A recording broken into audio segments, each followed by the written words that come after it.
membership. Today we're talking about cybercrime stories. I was going to talk about like all different types of cybercrimes, etc.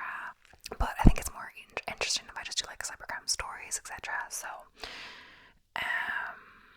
let's start with the intro. So, internet crime stories are a dime a dozen, but these examples will show you why online security is essential. So, internet crime stories are a dime a dozen, but these examples will show you why online security is essential. So, from ethical hacking to blackmail and car hijacking, these true stories show how you must act now to secure your well-being in the digital landscape. So, we carefully curated the best, most fascinating tech stories that cover the risks involved in any digital activity of device, so you still exposed to navigate them. But it sounds like it's going to be interesting, more interesting than just, a list of types of cybercrimes. And honestly, it's so warm in this room. I don't know how it gets like this.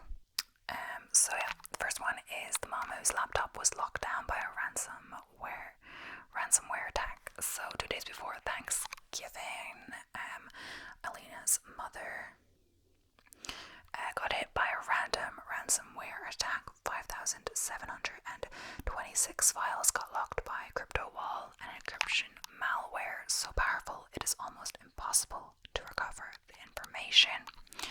Alina's mom contacted the attacker through the ransomware's communication feature. As all ransomware creators, he told her she can either pay to get her files back or lose them forever.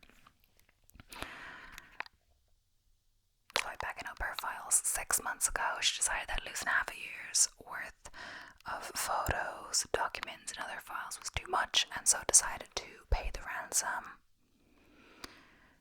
The price to unlock her files was $500 in the first week and $1,000 in the second week, after which the files would be deleted.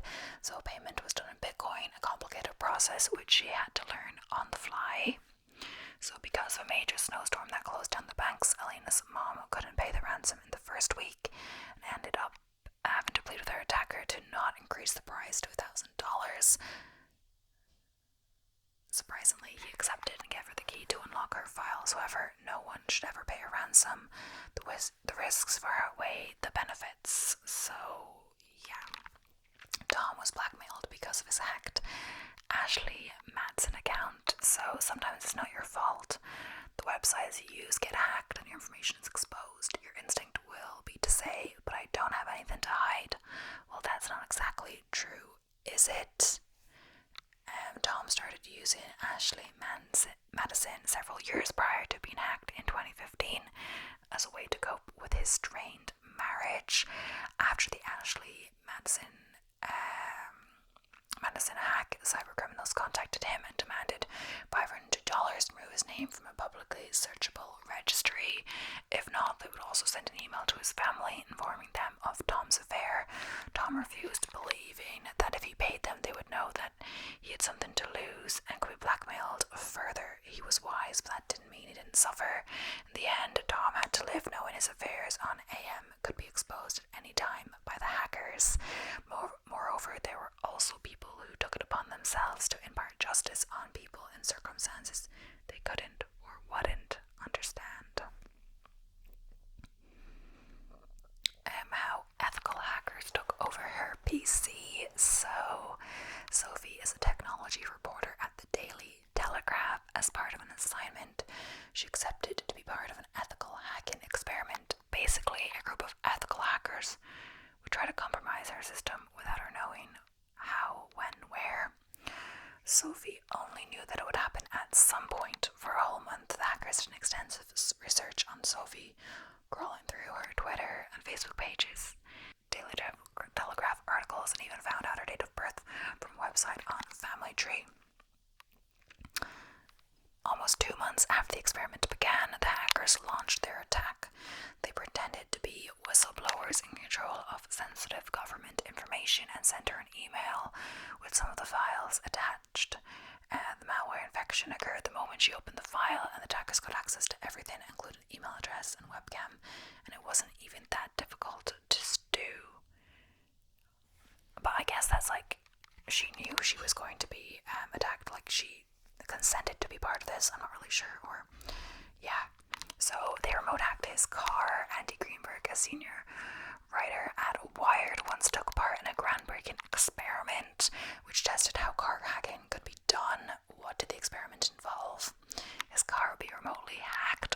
was behind the wheel. That sounds scary. As Andy drove on the highway, the hackers started to progressively take control of the car. First, they activated the air vents and windshield wipers. Next, transmission was cut. And finally, they remotely activated the brakes. And they did all these things while Andy was behind the wheel. The experiment uncovered a massive flaw in Jeep's cars, which was later fixed. Today, this is even easier to achieve due to the rise of electrical cars and the huge push towards autonomous vehicles like trucks, taxis, and more. So, ransomware deletes 2 years of academic papers. So, what's the first thing people do when they get hit by a malware attack? They panic and ask for help in a dedicated forum. My PC is infected. Please, can anyone help me? For this user, though, however, it was a little too late. For 2 years, he worked on his academic papers, and they got encrypted by ransomware. The timing was awful as well. It happened right before they were due. Antivirus didn't help, and he had no backup, so we don't know what happened next or if he paid the ransom to unlock his files. We hope he didn't pay. What we do know is that ransomware attacks are much more frequent than you can imagine. They target individuals and businesses alike. His WoW account got hacked. World of Warcraft. Twice. Gamers are favorite targets for cybercriminals since they don't want to lose the time and money invested in a character and are willing to pay the ransom. So, as a result of a potential phishing attempt, this guy had his World of Warcraft account hacked and all his progress lost, and it happened to him not once but twice. To add insult to injury, the hacker created a new character named Thanks as a sign of appreciation for his efforts as a victim. Fortunately for him, Blizzard customer service was responsive and recovered his account and all the progress it had lost. It had on it. The same type of attack happens in most popular online games. League of Legends phishing volumes are truly legendary, so we talked to the security team to find out how to avoid getting your account stolen. So next up is titled, Your Data Has Been Breached. So the Office of Personnel Management, OPM for short, can be considered the US government's HR department. Among other things, it keeps records of employee personal information such as height, weight, hair, and eye color. In 2014, the OPM got hacked and the information of 22 million government employees leaked. So most likely in the hands of a foreign government. Bad. Well, the 2017 Equifax saga was a nightmare of epic proportions. So 143 US consumers had their sensitive personal information exposed.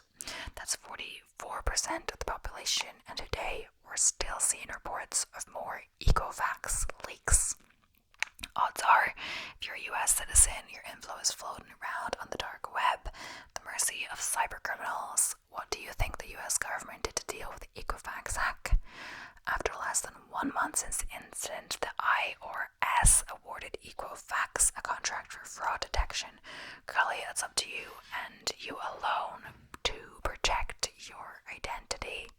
So, catfish isn't dinner, it's lies and manipulation and theft. So, some people hack you not with malware or suspicious links by gaining your trust and love. So, this journalist's mother started using the online dating site Match.com and eventually formed a connection with a soldier on active duty in Afghanistan. After a while, the soldier asked for a $30,000 loan to help him clear a sizable inheritance of gold and jewelry from U.S. Customs. By now, the journalist and her brother intervened, suspecting the soldier was catfishing their mother.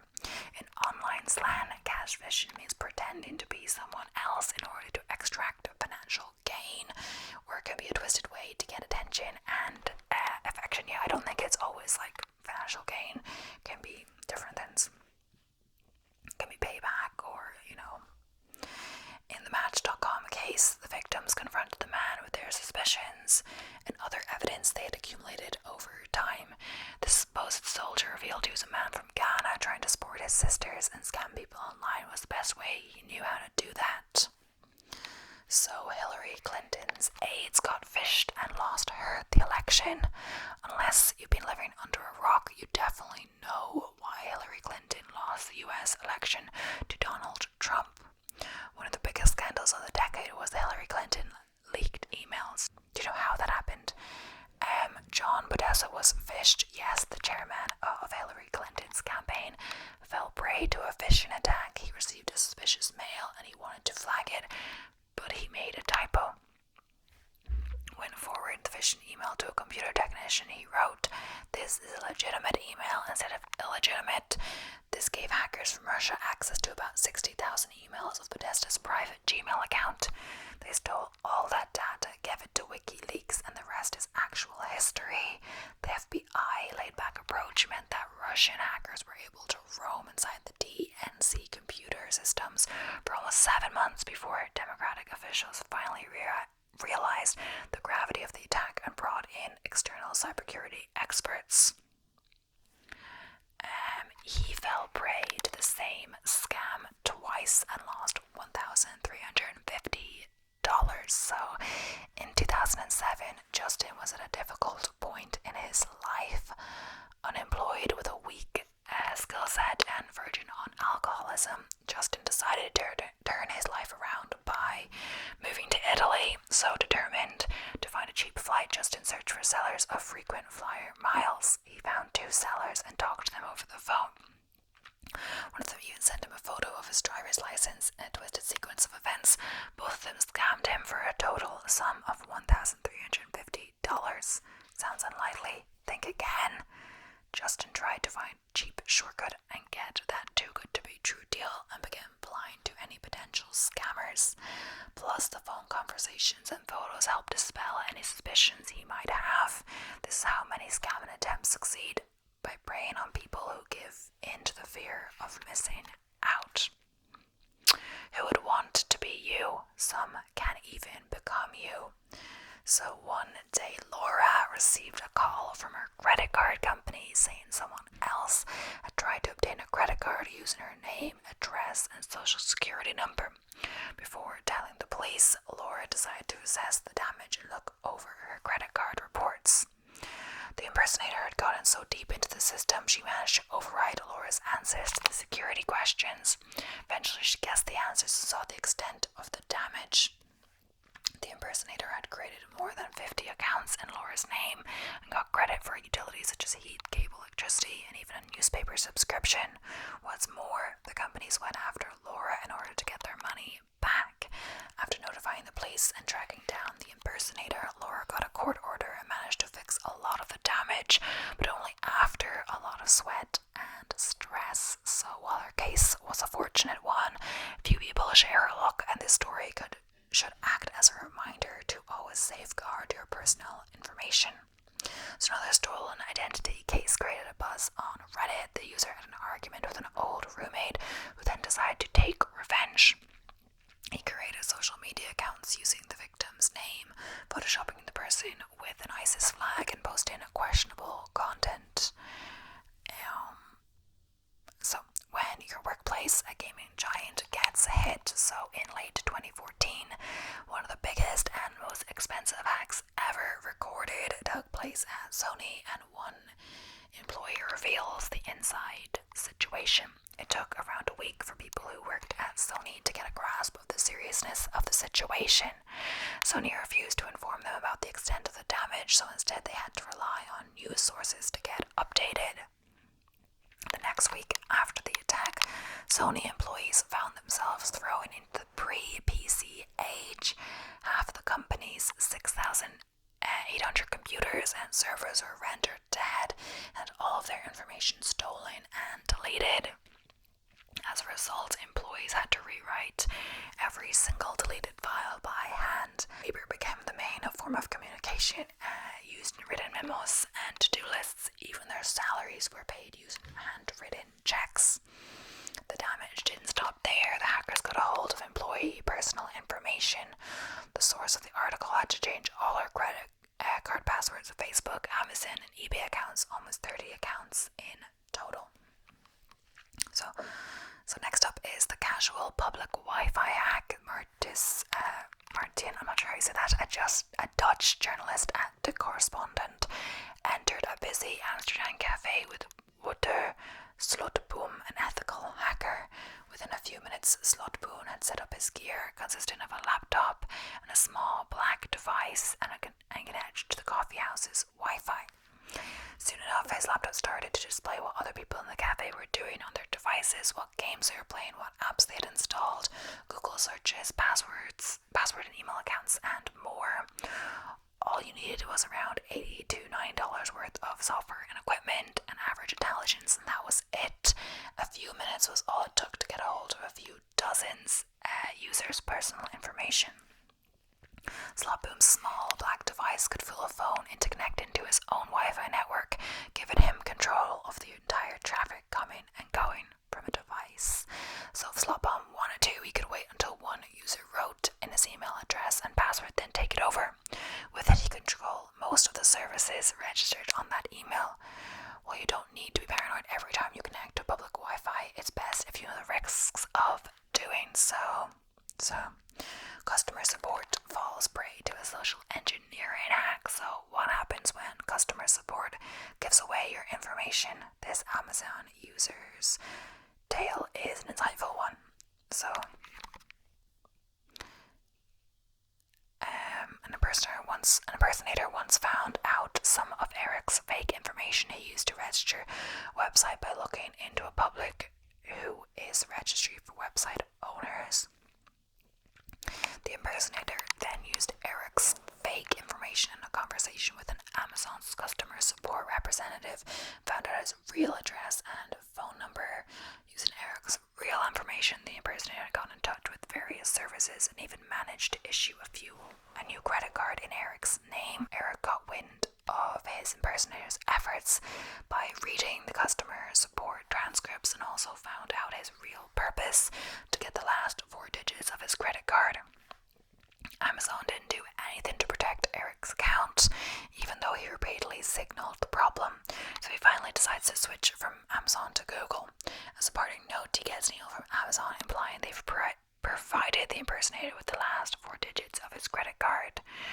This story about this guy Tomachola's experience with Amazon will make you think twice about storing confidential information in your online accounts. The fact that Amazon failed to protect his account and look into the matter shows how a lack of cybersecurity education can endanger users. So next up, the last one from this article is hotel managers and clients had nightmares due to one lock hack. This Forbes story reporters chronicles the chaos experienced by hotel managers and the panic felt by their customers after a burglar used online hacking tools to bypass electronic locks on their doors. I had dreams about it for many nights. I'd wake up and think I saw someone standing there at my desk, says one of the victims of a burglary. Simply put, the burglar watched a black hat conference speaker demonstrating how to hack a certain type of electronic lock using only $50 worth of widely available tools. He then used that Onity lock hack to do a series of break-ins.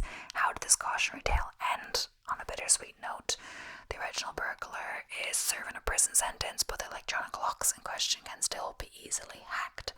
A Wired reporter tried it himself almost 6 years after the original Onity hack, and it still worked. He managed to break into a hotel room. His story is amazing and follows the birth of the original hacking method, how the burglar got to it, and what came out of the entire publicized event. So, there's another one still. It still keeps going. I said 15, but then there's the 16th, okay. The modern conundrum. So, according to Reuters and other major publications, Moderna Incorporated, one of the 3 biotech companies developing an efficient COVID-19 vaccine. I guess this article was written a while ago. Has come under attack in late July. U.S. Justice Department and the FBI have accused 2 Chinese nationals in this case. They've been charged with spying on the American biotech company and 3 other targets, a bit to slow down or effectively stop the development of the COVID-19 vaccine. Source from inside the FBI has revealed the 2 arrested Chinese citizens are part of a hacking group funded by the Chinese government. The company has emerged unscathed from the incident. internet data banks, and the network remains intact. So now the top 10 cybercrimes of 2023. We'll see how many we get to. So Royal Mail refused to pay £66 million. Lockbit ransom demands. Log reveals. So by any measure, Lockbit ransomware grows. January 2023 hit on Royal Mail was the most widely talked about cyber attack in the UK this year. The incident, which we now know targeted a major distribution centre near Heathrow Airport, crippled the organisation's international shipping service, left both consumers and businesses unable to send letters and parcels overseas. Over a month after the initial attack, things were still not back to normal as it emerged that Lockbit was demanding a stratospheric ransom of nearly £70 million, which Royal Mail refused to pay, saying it was an absurd sum. Royal Mail has since spent over £10 million on remedial measures. So Lockbit again confirms Iron's cyber attack as disruption continues. So Lockbit was one of the most prolific operators in 2023, although its status as a top dog was to be dramatically challenged later in the year, as we shall see. At the end of January, Lockbit caused widespread disruption in the city of London, leaving multiple financial services organizations locked out of critical applications after attacking Ion Group, a supplier of financial software. Many of the disrupted firms were forced to fall back on more traditional pen and paper based methods to complete their trades. So Hive ransomware can taken down after FBI hacks back. Ransomware now being high on the agenda of many governments. 2023 saw multiple law enforcement operations aimed at disrupting ransomware crime sprees and bringing their members to justice. One of the biggest stings of the year came in January 2023 when an FBI-led operation saw the Hive cartel's server infrastructure hacked and seized by the feds, who also liberated its ransomware decryption key and distributed it to victims. Hive extorted over $100 million from 1,500 organizations during an 18-month campaign.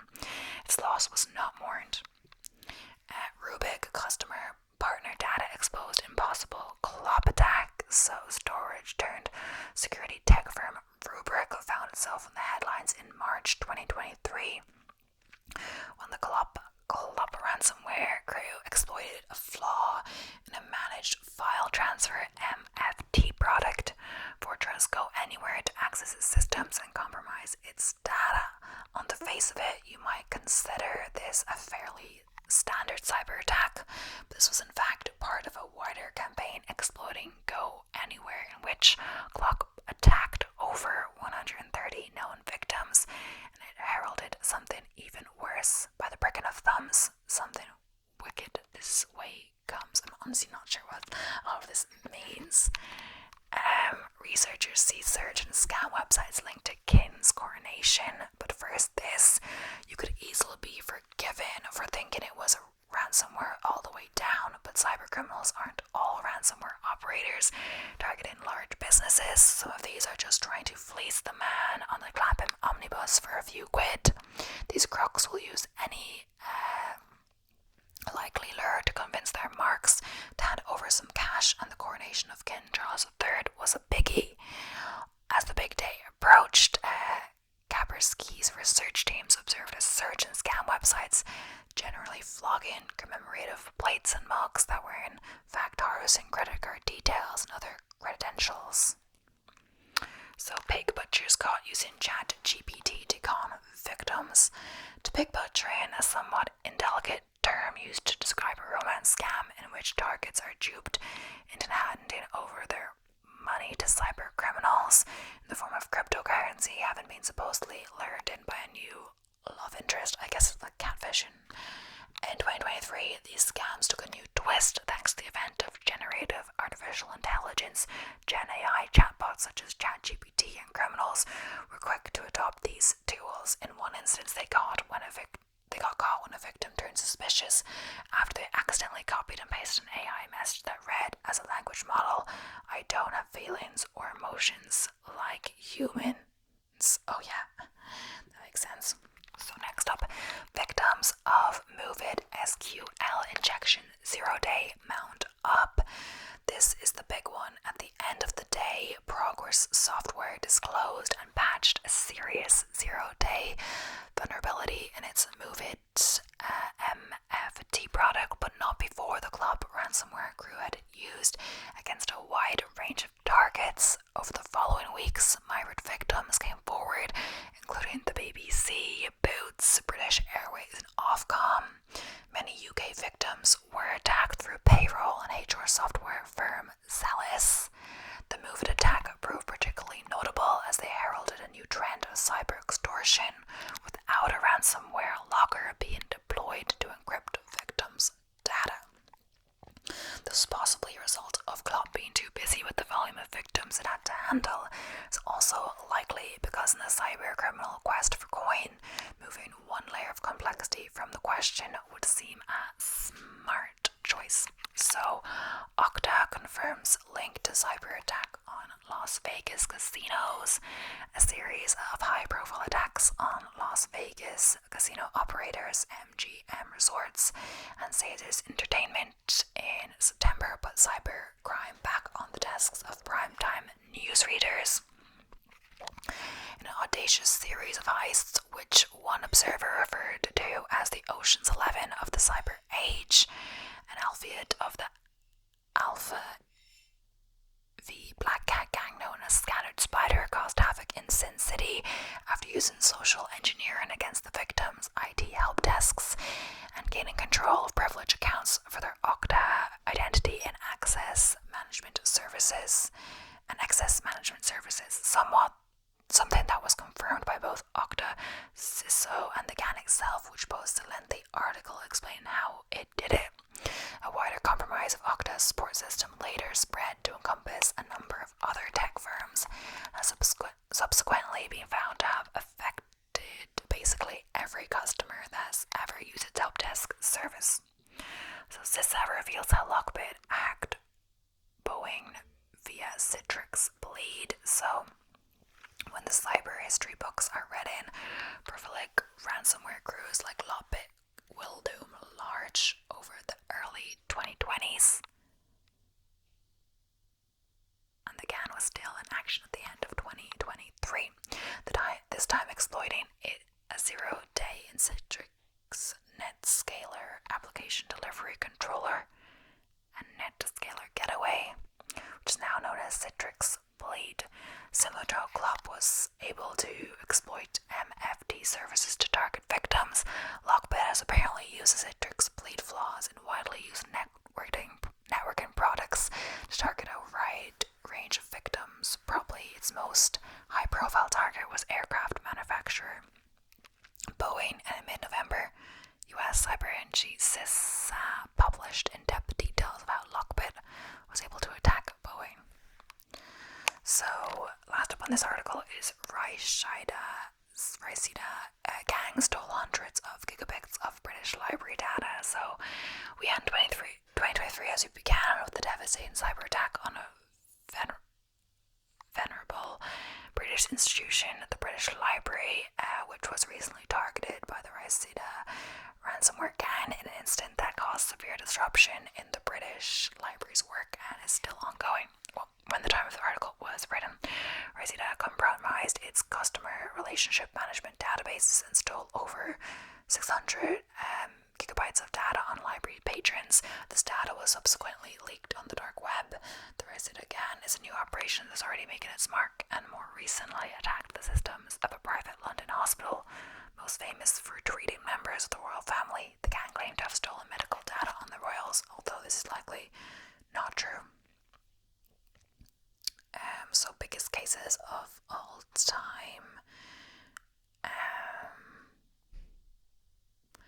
WannaCry. So who doesn't know about the WannaCry ransom attack? This cyber attack became the biggest in May 2017 and it shocked the IT world, especially the antivirus world. WannaCry is a cyber attack that infects computers and encrypts files on the PC's hard drive. In May 2017 alone, large-scale ransomware attack known as WannaCry spread globally through Windows computers. Microsoft had released a security patch for Eternal Blue.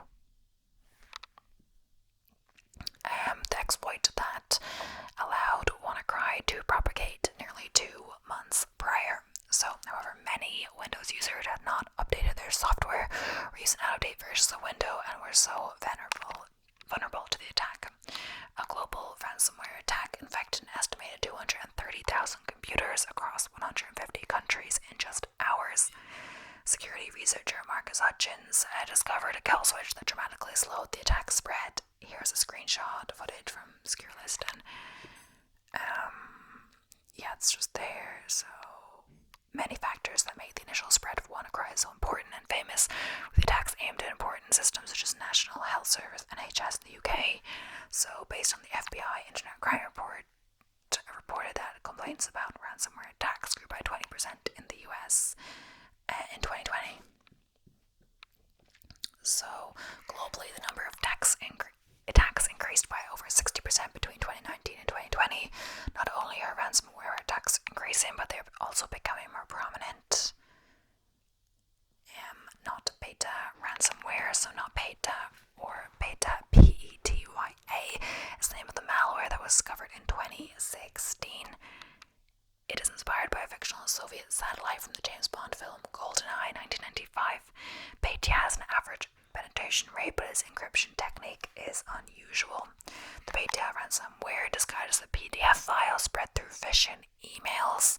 Once activated and given admin access, it would overwrite the master boot to record MBR to encrypt the hard drive. Files on an infected computer weren't lost or corrupted. They were simply inaccessible unless the victim paid bitcoins to de-encrypt them. In June 2017, a major global cyber attack began targeting Ukrainian companies. On June 27, 2017, Kaspersky Lab reported infections in France, Germany, Italy, Poland, the United Kingdom, and the US. ESET estimated on 28th of June 2017 that about 80% of all these infections were in the Ukraine, while with Germany's second hardest hit with about 9%. So next up is Ethereum case. So Ethereum is a Bitcoin style cryptocurrency, a peer-to-peer public blockchain network with a digital currency called Ether.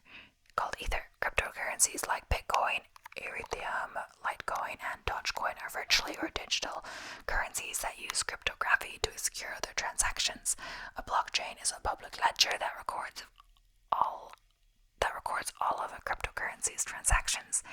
Ethereum is the world's computer platform for conducting intelligent contracts between users and Ether providers. Ethereum is not the aim of a cyber attack, but a victim of cybercrime that commits Ethereum theft. A July 2017 cyber attack targeting Ethereum stole as much as $150 million from the Ethereum platforms in minutes. This raises negative public thoughts about using the Ether blockchain on the Ethereum platform. So, Equifax data breach. Equifax is a data analytics technology company that helps organizations and individuals make informed personal and business decisions. In July 2017, Equifax data fell victim to a cyber attack that exposed 143 million Americans' sensitive data by exploiting vulnerability in the Apache Struts framework. A data breach occurred when Equifax failed to update their servers with a security patch. After they were alerted to its existence, Equifax was using the open source Apache Struts framework to handle credit disputes from consumers. Security experts found a group of hackers that are trying to find websites that have not updated their Apache Struts framework to the latest version as early as March 10th, 2017, so they can hack into their systems. According to a report issued by CNET Tech, the hackers spent 76 days in the company's network before they were detected. The thieves stole data piece by piece from 51 databases, so they wouldn't raise any alarms. It took Equifax more than 2 months to discover its systems had been breached, and it blocked the hackers' access 3 days after it found out. Since then, Equifax implemented a new management system to handle vulnerability updates and verify the patch has been applied. So Yahoo, the major hack of Yahoo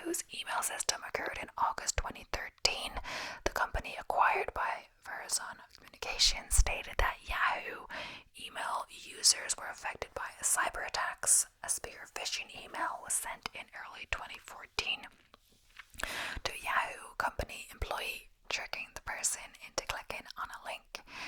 The number of employees who were targeted and how many emails were sent has not been reported, but it only takes one person to fall for a trick like that. So Alexei Belan, a Latvian hacker, searched Yahoo's network for two items: its user database and the account management tool, which is used to edit the database. He soon found them. He wanted to make sure no one would cut off his access to the email service, so he installed a backdoor on a Yahoo server that would allow him access.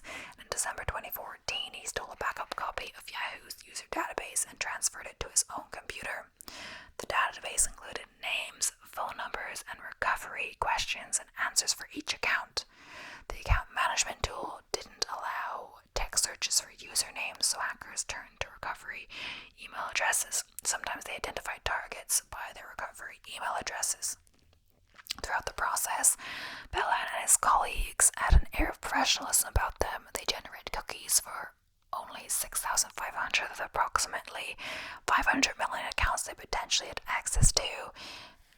In the Yahoo FAQ and press release, Yahoo has reported that hackers stole data associated with more than 1 billion user accounts. This is separate from the incident which impacted 500 million user accounts. It was reported that the stolen data included names, email addresses, and dates of birth, hash passwords, and security questions and answers. Also reported no payment card or bank account details were stolen.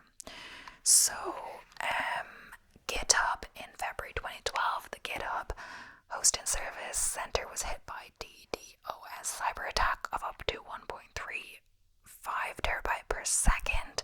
The GitHub attack exploits a server running a memory caching system. Attackers use IP spoofing, which aims to make fake requests on UDP servers. When UDP responds to the request, the UDP server will prepare the requested resources. If there are many phony request attacks that enter the UDP server, the system will be overloaded and be used for attacks. However, GitHub got through this DDoS attack and was only inactive for 5 minutes. So yeah, that is the end of today's video. I hope you enjoyed.